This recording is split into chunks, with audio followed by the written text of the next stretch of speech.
पाकिस्तानी तुझे सलाम, पाकिस्तानी तुझे सलाम। अस्सलामुअलैकुम मुअज़्ज़िज़ सामीन, सिलसिला ज़रा नम हो के साथ रेडियो पाकिस्तान की आलमी सर्विस से आपकी खिदमत में हाजिर आपका मेज़बान मोहम्मद जाबिर। सामीन, हम इस प्रोग्राम में उन शख्सियात को मंज़र-ए-आम पर लेकर आते हैं जो अपनी ज़हानत, काबिलियत, अपने फ़न और कमालात की बदौलत वतन अज़ीज़ के लिए बाइस फ़ख्र बनकर उभरते हैं। हम ऐसी तमाम शख्सियात को खराज तहसीन पेश करते हैं जो अपनी महारत और जिद्दोजहद की बिना पर कामयाबी के जौहर दिखाते हैं। आज हम इस प्रोग्राम में जिस शख्सियत की मुलाकात आपसे करवाने जा रहे हैं वो बज़ाते ख़ुद किसी भी तारुफ़ के मोहताज नहीं, इनकी खिदमात ही इनकी पहचान है। मुल्क अज़ीज़ की दिफा के लिए जो गिरां कदर इन्होंने काम किया वो यकीनन काबिल सताइश है। इनका ताल्लुक़ पाकिस्तान के एक ऐसे शहर से है जो बज़ाते ख़ुद तारीख़ी, अदबी, सकाफ़ती, तिजारती और तालीमी हवाले से नुमाया मकाम हासिल कर चुका है।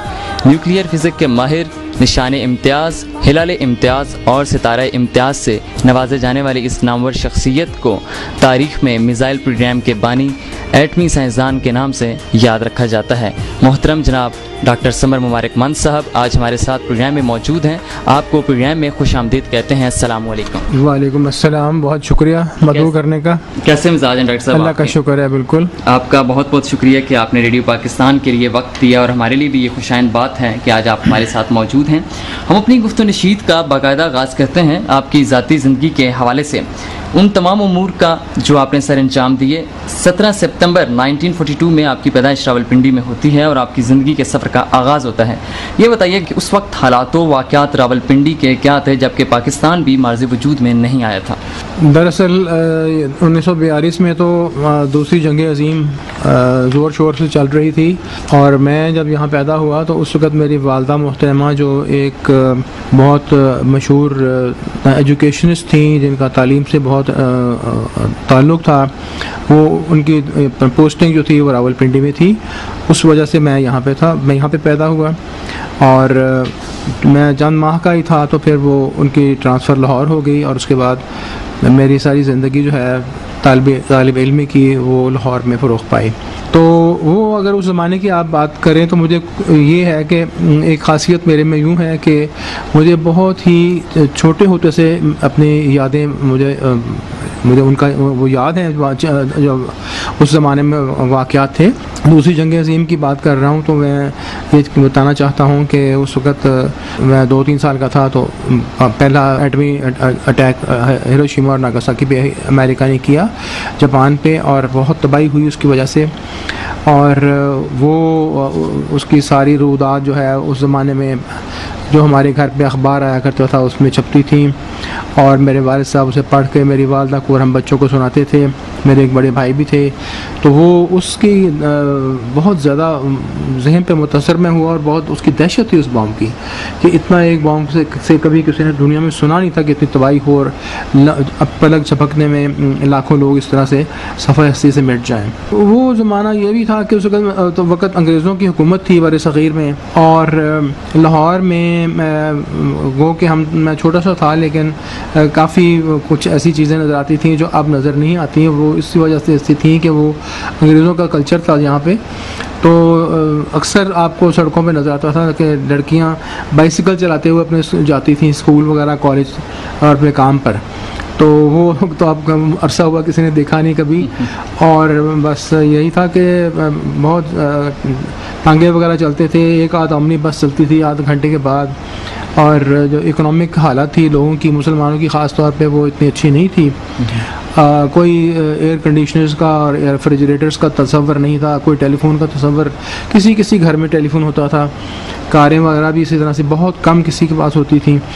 तो आम तौर पर लोग जो मिडिल क्लास आजकल कहलाती है घड़े का पानी पी के गुजारा करते थे, ठंडा पानी वो घड़े का पीते थे और पूरे घर में कोई पंखा शायद एक आध हो तो रात को गर्मियों के मौसम में बाहर चरपाइयाँ आसमान के नीचे बिछा कर सोते थे। तो इस तरह की ज़िंदगी थी और जो सहूलियात आजकल जिनसे हमारी यंगर जनरेशन भी और हम भी आदी हो चुके हैं वो सहूलियात भी उस ज़माने में नहीं थी। ना लैपटॉप थे, ना मोबाइल फ़ोन्स थे, ना आईपैड्स थे और ना इंटरनेट था और ना ये आराम आराम और आसाइश थी जो अब उसी तकरीबन लेवल के ख़ानदान में पाई जाती है। तो आपने बहुत पैदाइश के बाद जल्द ही लाहौर का सफ़र किया और वहाँ पर आपने रहना शुरू हो गए, तो आपकी जो इब्तदाई तालीम है वो भी लाहौर से ही है? तालीम शुरू में ही मैं जब 3.5-4 साल का था तो मैं कॉन्वेंट ऑफ सेक्रेड हार्ट में मुझे मेरे पेरेंट्स ने दाखिल करा दिया जी। तो वहाँ पे मैंने 3 साल तालीम हासिल की। तो वहाँ पे मैं लोअर किंडरगार्टन में था तो उस वक्त पार्टीशन हो गई थी। और जो मेरे गर्मियों की छुट्टियों से पहले क्लास फेलोज थे जो हिंदू सिख वगैरह, छुट्टियों के बाद जब दोबारा स्कूल खुला अगस्त में तो वो नहीं थे स्कूल में तो पाकिस्तान बन गया था। सही। तो उसके बाद मुझे ये याद है कि 47 की बात है, पहली पाकिस्तान की वो 14 अगस्त थी जी। तो बल्कि सन 48 में पहली 14 अगस्त की पहली पाकिस्तान की सालगिरह मनाई जा रही थी। हाँ जी। तो उस वक्त एक हमारी जो आर्मी थी और उस वक्त जो भी फोर्सेस होती थी उनकी परेड हुआ करती थी लाहौर में, अल्लामा इकबाल पार्क उसका नाम उस वक्त था, मिंटो पार्क, उस ग्राउंड में जी। तो मेरे वाले साहब वो बड़ा उसका जोश और जज्बा था, पाकिस्तान नया नया बना था तो साइकिल पे बिठा कर मुझे वो परेड देखने के लिए ले गए मिंटो पार्क। और स्कूल उस दिन लगा हुआ था, स्कूल में छुट्टी नहीं थी। अच्छा। तो कॉन्वेंट स्कूल था तो जब अगले दिन मैं स्कूल आया तो मेरी क्लास टीचर ने पूछा कि तुम कल स्कूल क्यों नहीं आए, तो वो एंग्लो इंडियन थी ज़रा। अगली क्लास में तो खैर अंग्रेज़ औरतें थी जो टीचर थी, लेकिन उस क्लास में एक एंग्लो इंडियन औरत थी। तो उसने मुझे पूछा स्कूल क्यों नहीं आया, तो मैंने कहा मैं पाकिस्तान डे परेड देखने गया था। अच्छा। तो उसने मुझे क्लास से आगे बुला लिया अपने पास और खड़ा करके और मुझे कहने लगी कि मैं तुम्हें बताती हूँ पाकिस्तान डे परेड कैसे मनाते हैं, और उसने मुझे बहुत मारा, केन के साथ, बैंत के साथ मारा। अच्छा। तो ये मुझे यूँ लगा कि जैसे इन लोगों को जो उस वक्त के एंग्लो इंडियंस थे या उस वक्त के अंग्रेज़ थे उनको पाकिस्तान बनने की कोई खुशी नहीं थी। अच्छा। और जब मैंने वो कहा कि हम यौम आज़ादी देखने गए हैं तो उसका माथे पे बहुत बल पड़ गया और उसको बहुत गुस्सा आया। हालांकि एक छोटे से बच्चे को 5 साल के बच्चे को मारने का कोई जवाज़ नहीं था। उन्होंने नफरत का इज़हार किया जी। सही। तो आपकी वालदा जैसा कि आपने बताया कि एजुकेशनिस्ट थी, तो उनकी तरबियत जो थी वो कैसे की गई? यकीनन बहुत बड़ा असर पड़ा होगा, आप क्या समझते हैं इस हवाले से? इब्तिदा में तो मुझे ज़ाहिर है मेरी वालदा का मुझ पर बहुत असर था। मेरे वालिद तो उस वक्त पढ़ाते थे काबुल में जी, काबुल यूनिवर्सिटी में पढ़ाते थे। तो वो घर में आया करते थे सर्दियों की छुट्टियों में, और जो वहाँ पे लंबी छुट्टियाँ होती थी वो दिसंबर, जनवरी, फरवरी होती थी। अच्छा। तो मेरी वालदा जो थी वो हम दो भाई थे तो हमें बहुत उनकी परवरिश हमारी ध्यान से करती थी। तो एजुकेशनिस्ट क्योंकि थी तो उनका बड़ा जहन में एक डिसिप्लिन था उनके कि बच्चों को किस तरह से पालना है। फिर उनको ये भी क्योंकि वो बच्चों से डील करती थी, तालीम के शोबे से थी वो वाबस्ता थी। तो उस वक्त हेडमिस्ट्रेस थी वो हाई स्कूल की, लड़कियों के हाई स्कूल की। वो इस चीज़ पर बड़ा जोर देती थी कि जो अच्छी वैल्यूज़ हैं इस्लाम की वो मेरे कैरेक्टर में वो शामिल हो जी। और जब मैं रात को सोने लगता था तो वो मेरे पास बैठ के मुझे कोई ना कोई इस्लाम की तारीख से ऐसी ज़रूर छोटी छोटी कहानियाँ सुनाती थी जिसमें कोई ना कोई मॉरल लेसन जो है वो उजागर हो, और वो कहानियाँ जो हैं उन और वो जो मॉरल लेसन उनके बताए हुए हैं वो मेरी ज़िंदगी का और मेरे किरदार का हिस्सा बन गए। सही। और यही माँ की तरबियत थी कि जिसकी वजह से मजहबी आपकी वाबस्तगी भी रही और बहुत आला तालीम के लिए भी कोशां रहे। ये बताइएगा कि आपने इब्तदाई तालीम लाहौर का जैसा कि जिक्र किया, एलिमेंट्री और प्राइमरी यहीं से हासिल हुई, उसके बाद का कॉन्वेंट ऑफ सेक्रेड हार्ट में तो सेकंड किंडरगार्टन तक 3 साल में पढ़ा, बेबी क्लास से लेके लोअर केजी अपर केजी। फिर वो 1949 में फिर मैं सेंट एंथनीज हाई स्कूल में पूरी हमारी क्लास ट्रांसफ़र हो जाती थी, उसका यही मामूल था। और सेंट एंथनीज से फिर मैंने मैट्रिक किया और एक डबल प्रमोशन भी मिली, इसलिए सन 56 में मैंने मैट्रिक कर लिया फर्स्ट डिवीजन में। तो सेंट एंथनीज में भी बड़ा ही हमें खुशकिस्मती थी कि टीचर्स में बड़े अच्छे मिले थे। और उसमें कुछ 1-2 मुसलमान टीचर थे जो हमारे बहुत किरदार का ख्याल रखते थे और हमारी कैरेक्टर बिल्डिंग करते थे, क्योंकि उनका ख्याल था कि हम एक कॉन्वेंट स्कूल में हैं तो हमें अच्छा मुसलमान बन के यहाँ से निकलना चाहिए तालीम हासिल करने के साथ साथ। जो अंग्रेज़ टीचर थे वो हमें सारे मजमून अच्छी तरह से पढ़ाते थे, लेकिन अंग्रेज़ी पर बड़ा ज़ोर था। हमें ड्रामा पढ़ाते थे, शेक्सपियर पढ़ाते थे, हैमलेट के प्लेस कराए हमारे से बड़ी छोटी उम्र में, और उस लिहाज से वो भी एक तरबियत बहुत ही अच्छी और फ़ायदेमंद हमारे लिए साबित हुई। मैट्रिक के बाद फिर आपने एफएससी कहाँ से की? जी, फिर मैं गवर्नमेंट कॉलेज में दाखिल हो गया सन 56 में। राइट। और फिर मैंने वहाँ पे 6 साल तालीम हासिल की, फर्स्ट ईयर से लेके एमएससी तक। ठीक है। और फर्स्ट ईयर सेकंड ईयर मैंने एफएससी वहाँ से की जी। सन 58 में एफएससी की। और उसमें मैं उस वक्त पंजाब का बोर्ड बना था, और पंजाब बोर्ड अपना पहला इम्तिहान लेता है इंटरमीडिएट का। अच्छा। पहले उससे पहले बोर्ड नहीं हुआ करते थे, तो पहला इम्तिहान इंटरमीडिएट का लिया। तो पंजाब बोर्ड ने तो सन 58 के इम्तिहान में पूरे पंजाब का एक ही बोर्ड था, तो मैं पंजाब में पूरे में मेरी तीसरी पोजीशन थी माशाल्लाह। तो सारे बच्चे एफएससी करके तो इंजीनियरिंग के लिए जाया करते थे, इंजीनियरिंग कॉलेज लाहौर, जो उस ज़माने में इंजीनियरिंग यूनिवर्सिटी नहीं थी बल्कि वो पंजाब यूनिवर्सिटी का हिस्सा था। राइट। तो वहाँ पे मैंने भी शौक़ ज़ाहिर किया इंजीनियर बनने के लिए और जाने के लिए अपने वालिदान से कहा, तो मेरे वालिद साहब ने कहा कि नहीं, तुमने एक साइंसदान बनना है। अच्छा। उस वक्त तक मेरे वालिद साहब पाकिस्तान वापस आ चुके थे काबुल से, और उन्होंने कहा तुमने एक साइंसदान बनना है और तुमने एक एटॉमिक साइंसदान बनना है। अच्छा। तो ये उनकी बड़ी ख्वाहिश थी, और उन्होंने कहा मुझे इसलिए कि आपने इंजीनियर बनने के बजाय साइंस की मजमून लेके इसी को परसू करना है। अच्छा। तो फिर मैं बीएससी में चला गया, फिजिक्स पढ़ी, वहाँ पे मैथ्स वगैरह पढ़ा। फिर बीएससी के बाद फिर वहाँ पे भी मैंने फर्स्ट डिवीजन ली, बड़ी अच्छी पोजीशन ली।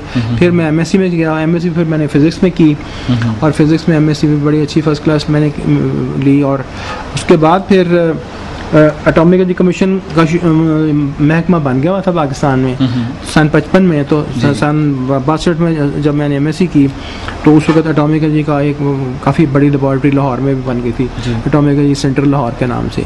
तो फिर मैंने दिसंबर 1962 में एटॉमिक एनर्जी कमीशन को ज्वाइन कर लिया लाहौर में। जी। ठीक।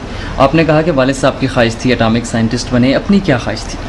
मेरी भी यही ख्वाहिश थी कि मुझे साइंस का बहुत शौक था। मैं घर में छोटी उम्र से तजर्बे छोटे छोटे करता रहता था, और कई दफ़ा मैंने घर में गलतियां भी की तजर्बों में। घर में बिजली के झटके भी खाए और आग भी लगाई कार्यक्रम के कुछ हिस्से को। तो वो मुझे शौक तो बहुत था साइंस का। उस शौक के नतीजे में माशाल्लाह आज आप यहाँ पर मौजूद हैं। ये बताइएगा कि एमएससी करने के बाद आप एटॉमिक एनर्जी लाहौर ज्वाइन करते हैं, उसके बाद की क्या रुदात है? आपने जो है वो एटॉमिक एनर्जी में, जी, एटॉमिक एनर्जी कमीशन में उस वक्त ये था कि वो एक ह्यूमन रिसोर्स बिल्ड कर रहे थे अपने प्रोग्राम को आगे लेके बढ़ाने के लिए। और ह्यूमन रिसोर्स के लिए वो ये करते थे कि जो बहुत टॉप के मेरिट में अच्छे होते थे मास्टर्स या इंजीनियर्स, मास्टर्स इन फिज़िक्स या केमिस्ट्री या बायोलॉजी और इंजीनियर्स जो होते थे, उनको वो रिक्रूट करते थे एटॉमिक एनर्जी कमीशन में, और एक 8-10 महीने ट्रेनिंग दे के लाहौर सेंटर में। जी। उसके बाद उनको पढ़ने के लिए दुनिया की अच्छी अच्छी यूनिवर्सिटीज़ में बाहर भेजते थे। जी। और उसके लिए वज़ाइफ दिए जाते थे। उस वक्त ज़माने में कॉमनवेल्थ स्कॉलरशिप भी होते थे, कोलंबो प्लान स्कॉलरशिप, इस तरह के स्कॉलरशिप होते थे। तो मुझे एटॉमिक एनर्जी कमीशन ने 1963 में कनाडा में मैकमास्टर यूनिवर्सिटी में थ्योरेटिकल फिजिक्स पढ़ने के लिए मुंतखब किया। वो स्कॉलरशिप दिया और मुझे कहा कि आप वहाँ जाके थ्योरेटिकल फिजिक्स करें। तो जब मेरे वालिद साहब ने ये बात सुनी, वो भी बहुत पढ़े लिखे थे, मेरे वालिद साहब ने एक मास्टर्स किया हुआ था फ़िलासफ़ी में, एक मास्टर्स किया हुआ था इंग्लिश में। जी। तो वो समझ और अल्लामा इकबाल के वो स्टूडेंट भी थे। राइट। तो वो समझते थे कि ये अगर थ्योरेटिकल फिजिक्स की तरफ चला गया तो ये सारी उम्र बैठ कर सोचता रहेगा, और ये कुछ हाथ से करने के काबिल इसकी सलाहियत पैदा इसमें नहीं होगी। सही। उन्होंने इस बात पर इसरार किया कि मैं एटॉमिक एनर्जी कमीशन से ये कहूँ कि मुझे वो कोई बहुत अच्छी यूनिवर्सिटी में एक्सपेरिमेंटल न्यूक्लियर फिजिक्स करने के लिए, पीएचडी करने के लिए भेजें। तो जब मैंने ये बात कही एटॉमिक एनर्जी कमीशन ने, तो उन्होंने मुझे भाई वहाँ पे इस मेरी ख्वाहिश को मंजूर करने पे उन्होंने अग्री नहीं किया। और ऑक्सफोर्ड यूनिवर्सिटी में मैं जाना चाह रहा था, वहाँ पे उन्होंने एक हिंदू था ईस्ट पंजाब पाकिस्तान का, उसको स्कॉलरशिप दे के वहाँ पे भेज दिया, क्योंकि जो डायरेक्टर ट्रेनिंग था एटॉमिक एनर्जी का वो भी एक बंगाली था। तो उसने एक हिंदू बंगाली को ऑक्सफोर्ड यूनिवर्सिटी भेज दिया, और मुझे उसने कहा कि आपने अगर जाना है तो मैकमास्टर जाएँ, नहीं जाना तो मत जाएँ। अच्छा। तो फिर मेरे वालिद साहब ने गवर्नमेंट कॉलेज लाहौर में आए और आके वहाँ पे हेड ऑफ डिपार्टमेंट थे, जो मेरे उस्ताद भी थे डॉक्टर ताहिर हुसैन, वो ऑक्सफोर्ड के पढ़े हुए थे। उनसे कहा कि वो भी बड़े अच्छे एक्सपेरिमेंटलिस्ट फिजिसिस्ट थे, तो उनसे कहा कि इसको ऑक्सफोर्ड में दाखिला दिलवा दें। तो फिर इत्तेफाक की बात ये हुई कि उन्हीं दिनों में ऑक्सफोर्ड यूनिवर्सिटी के जो हेड ऑफ डिपार्टमेंट थे फिजिक्स के, बहुत अभी दुनिया में मशहूर तरीन scientist doctor professor D.H. Wilkinson, ji. वो इत्तेफाक से लाहौर आए और गवर्नमेंट कॉलेज उन्होंने विज़िट किया। और मेरा जो उन्होंने काम था, जिसमें जो मैंने बहुत बड़ा एपरेटस बनाया था, जिसमें मैंने मास्टर्स का थीसिस किया था, जी जी। वो उन्होंने जब देखा तो वो दंग रह गए कि ये तो आपने ये इतनी बड़ी चीज़ कैसे बना ली। सही। उस वक्त आपने थीसिस किस सब्जेक्ट में किया था? जो थीसिस भी न्यूक्लियर फेज में किया वो था। भी न्यूक्लियर फिजिक्स में। तो वो न्यूक्लियर फेज में किया था। मैंने गामा रेज की एनर्जी मेजर करने के लिए एक स्पेक्ट्रोमीटर बनाया था। तो जब उन्होंने देखकर बहुत हैरान हुए कि एक थर्ड वर्ल्ड कंट्री में इस बच्चे ने ये कैसे बना लिया। अच्छा। तो जब वो खत देख के चले गए, उसके कुछ दिनों के बाद, महीने 2 महीने के बाद, जब डॉक्टर ताहिर ने उनको खत लिखा कि फ़लाँ स्टूडेंट जो ये काम कर रहा था, आपने उसको देखा था आके, वो अब उसने मास्टर्स कर लिया और वो वहाँ पे दाखिले के लिए ख्वाहिशमंद है इस ऑक्सफोर्ड यूनिवर्सिटी में। तो एक हफ्ते में मुझे जवाब आ गया। हालांकि आजकल लोग ऑक्सफोर्ड में दाखिले के लिए अप्लाई करते हैं 6-6 महीने पहले। ठीक। तो मैंने सितंबर में अप्लाई किया और सितंबर में मुझे दाखिला मिल गया, तो मैं अक्टूबर में फिर वहाँ पे चला गया। लेकिन मेरे वालिद साहब ने फिर एटॉमिक एनर्जी कमीशन ने मुझे वजीफ़ा नहीं दिया और फिर मेरे वालिद साहब ने मेरी सारी तालीम ऑक्सफोर्ड में खुद अपनी जेब से फ़ंड की। तो 1963 में आप जाते हैं वहाँ पर यूनिवर्सिटी में, तो वापस कब आते हैं पाकिस्तान में? मैं जी दिसंबर सन 1966 में वापस आ गया, 3 साल और 3 महीने के बाद जी। PhD करके। तो और PhD आपने किस सब्जेक्ट में की? मैंने PhD न्यूक्लियर स्ट्रक्चर में की, यानी कि जो एटम होता है इसके अंदर एक न्यूक्लियस होता है, न्यूक्लियस की नशोनुमा के ऊपर PhD की कि उसकी क्या उसके अंदर एनर्जी लेवल्स होती हैं और क्या। तो मैंने 4-5 एटम्स ऐसे स्टडी किए जिनकी लेवल्स पहले से दुनिया ने दरियाफ्त नहीं की हुई थी ठीक। और वो पहली दफ़ा दरियाफ्त मैंने ही की। तो ये एक इनोवेशन थी। इनोवेशन थी। ठीक। 66 में आप पाकिस्तान आए, फिर उसके बाद आपने अगेन एटॉमिक एनर्जी कमीशन। जी, फिर मैंने दोबारा एटॉमिक एनर्जी कमीशन ज्वाइन किया और एटॉमिक एनर्जी कमीशन ने वो 3 साल जब मैं इंग्लैंड पढ़ता रहा, जी। मेरी तनख्वाह भी बंद कर दी और लीव विदाउट पे पे रखा। अच्छा। इसका रिजल्ट ये हुआ कि जब मैं रिटायर हुआ वहाँ से, तो वो 3 साल मेरी पेंशन में नहीं गिने गए। अच्छा। वो तो एटॉमिक एनर्जी कमीशन ने मेरे से बहुत मोहब्बत की और वो जो हिंदू भेजा था वहाँ पे ऑक्सफोर्ड में पढ़ने के लिए, जब उसने PhD मुकम्मल की तो वो बजाय इसके कि ईस्ट पाकिस्तान आता, वो सीधा कलकत्ता गया। अच्छा। और उसने दोबारा पाकिस्तान की शक्ल नहीं देखी। ये तो किस्मत की बात होती है, लेकिन मेरे जहन में यही था कि पाकिस्तान की मैंने खिदमत करनी है, यहाँ पे हमें एटम बम बनाना है, पाकिस्तान को मजबूत बनाना है। और उसी प्रोग्राम को पहले 10 साल तो एटॉमिक एनर्जी कमीशन ने वो प्रोग्राम स्टार्ट नहीं किया, लेकिन वापस जब मैं आया तो मैं रिसर्च करता रहा न्यूक्लियर फिजिक्स में। बहुत सारे मैंने मुकालमे छापे और उस पर भी काफ़ी मेरा दुनिया में नाम हुआ। काफ़ी मैंने नई टेक्निक्स ईजाद की, तो वो आजकल पूरी दुनिया में वो टेक्निक्स इस्तेमाल होती हैं न्यूक्लियर फिजिक्स के काम में। तो उसके बाद फिर जब 1974 में इंडिया ने धमाका किया, जी। तो पाकिस्तान ने बड़ी सीरियसली अपने एटॉमिक प्रोग्राम को स्टार्ट किया। एटॉमिक वेपन्स प्रोग्राम की मैं बात करना चाहता हूँ। सही। तो वो उसका इब्तिदा हुई और सीरियसली वो 1974 के आखिर में 1975 के अवाइल में हुई। तो ये बताइएगा कि आपने कहा कि आप चाहते थे कि पाकिस्तान का निज़ाम जो है वो दफ़ा जो है वो मजबूत हो। ये ख्याल आपको कब आता है? जब आप मुकम्मल तालीम करके पाकिस्तान आते हैं, एटॉमिक एनर्जी कमीशन को ज्वाइन करते हैं, उस वक्त या पहले से ही आप चाहते? देखिए, जब मैं मैट्रिक में अभी स्कूल में 8वीं-9वीं में था, तो उस वक्त से वो ये चीज़ मेरे जहन में मेरे वालिद साहब ने डाली हुई थी कि तुमने एक न्यूक्लियर साइंटिस्ट बन के और पाकिस्तान के लिए एटम बम बनाना है, खिदमत करनी है पाकिस्तान और ख़िदमत करनी है पाकिस्तान की। और जाहिर है उनका ये ख्याल था कि पाकिस्तान क्योंकि हिंदुस्तान से साइज़ में बहुत छोटा है, तो एक ही तरीका है इसकी ताकत को बराबर करने का कि आप एटम बम बनाएं और एटमी ताकत बने। तो 1974 में आपके साथ हेल्प करने वाले कौन से लोग थे, कोई रहबर थे जिनकी रहनुमाई में, जिनकी सरपरस्ती में आपने काम किया? जब मैं एटॉमिक एनर्जी कमीशन में आया तो उस वक्त PhD करके ऑक्सफोर्ड से बहुत कम लोग उनके पास मौजूद थे जो शोबे में काम करते थे। इसलिए मुझे आते ही एक ग्रुप लीडर बना दिया गया और उस ग्रुप में 10-12 साइंटिस्ट जो यंगर साइंटिस्ट थे उनको बीच में मेरे साथ शामिल कर दिया गया और हमने मिलकर यहाँ पे काम शुरू किया। उसके बाद जो हमें टारगेट्स दिए गए वो हम Aahista Aahista step by step मुकम्मल करते गए। और जो मेन मेरा जिम्मेदारी जो सौंपी गई एटॉमिक प्रोग्राम में मुझे, वो ये थी कि मैं एटॉमिक टेस्ट कर सकूं खुद, और उसके साथ साथ एटम बम के अंदर कोई चीज़ें जो बनती हैं और जो लगती हैं वो भी मैं बनाकर कंट्रीब्यूट कर सकूं। वो कुछ चीज़ें ऐसी मखसूस थी जो मुझे दे दी गई कि ये मैंने बनानी है। ठीक। तो मुझे एक अच्छी खासी सेटअप बना दी गई, उसमें डायरेक्टरेट बना दी मेरी। उसमें आहिस्ता आहिस्ता पहले तो थोड़े से लोग थे, फिर करते करते 150-200 लोग हो गए। उसके बाद हमने वो जो महारत हासिल की, किस तरह टेस्ट करते हैं, कोर टेस्ट बहुत से किए, कोर टेस्ट करके भी हमें एक्सपर्टीज़ हो गई। फिर जो एटॉमिक टेस्ट साइट थी चागी में, जी जी उसकी मुझे जिम्मेदारी सौंपी गई कि उस साइट को मैं जाकर देखूं, उसको तैयार करूं, उसमें अपने आलात जो मैंने बनाए हों वो नस्ब करूं, ताकि अगर कभी टेस्ट करने पड़े तो वो आलात वहाँ पे लगे हों ताकि टेस्ट वहाँ पे कामयाबी से हो सकें। जी हॉट टेस्ट की मैं बात कर रहा हूँ, जी, क्योंकि कोल्ड टेस्ट तो के लिए तो वो इतनी मुश्किल लैबोरेशन चीज़ें करने की ज़रूरत नहीं पड़ती। जी तो ये सारा कुछ यहाँ पे होता रहा। और जब 1998 में इंडिया ने टेस्ट किए जी तो उस वक्त हम पूरी तरह से तैयार थे, चागी की टन्स भी तैयार थी, हमारी पूरी टेक्नोलॉजी भी हमारे हाथ में थी कि किस तरह से हमने टेस्ट कर